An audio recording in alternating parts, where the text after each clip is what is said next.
అదేంటి అమ్మగారు అలా మాట్లాడతారు? ఈ ఇంటి కోడలు, చెల్లెలు అలా అవమానించడం తప్పు కదా వాళ్ళ కుటుంబాల్ని అని చెప్పేసి అంటి మాట్లాడుతూ ఉంటాడు. శ్రీవల్లి ఏడుస్తూ ఉంటుంది.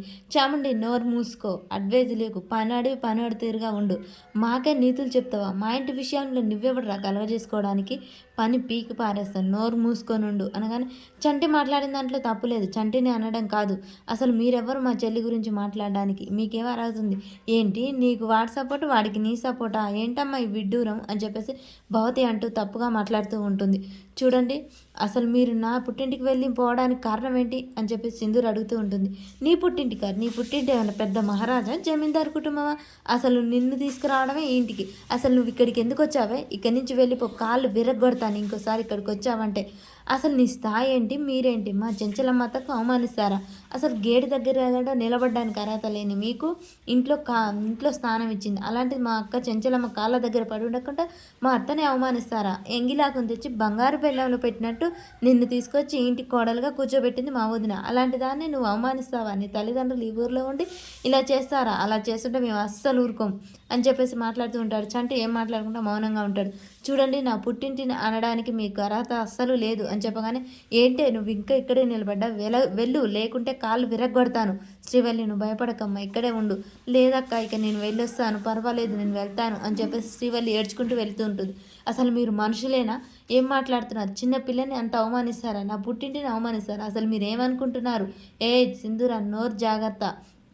నేను కాదు జాగ్రత్త, మీరు జాగ్రత్తగా ఉండాలి. ఏంటి, నీ తల్లిదండ్రుల స్థాయి ఎంత, నీ బ్రతుకు ఎంత? అలాంటిది మా అత్తమ్మని, మా వదినని అవమానిస్తారా అని చెప్పేసి వీళ్ళు ముగ్గురు మాట్లాడుతూ ఉంటారు.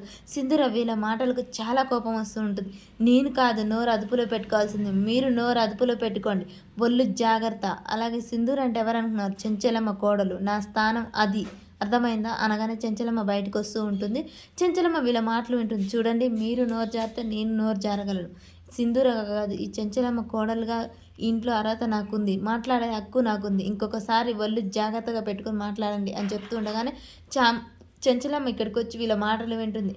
ఆగండి అని గట్టిగా అంటుంది చెంచలమ్మ. చెంచలమ్మ రాగానే వీళ్ళు సైలెంట్ అయిపోతారు.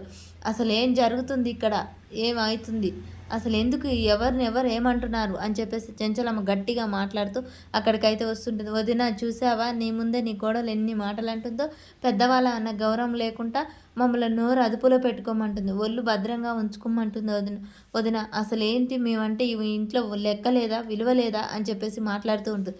ఫస్ట్ మీరు లోనికి వెళ్ళండి, ఇక్కడి నుంచి వెళ్ళండి అని చెప్పేసి అనగానే వాళ్ళు లోనికి వెళ్ళిపోతూ ఉంటారు. సింధూర, అత్తమ్మ అది కాదు, శ్రీవల్లి ఇక్కడికి వచ్చింది, నేను చెప్పేది వినత్తమ్మ అనగానే చెంచలమ్మ వినకుండా అయితే వెళ్ళిపోతూ ఉంటుంది. సింధూర చాలా బాధపడుతూ ఉంటుంది.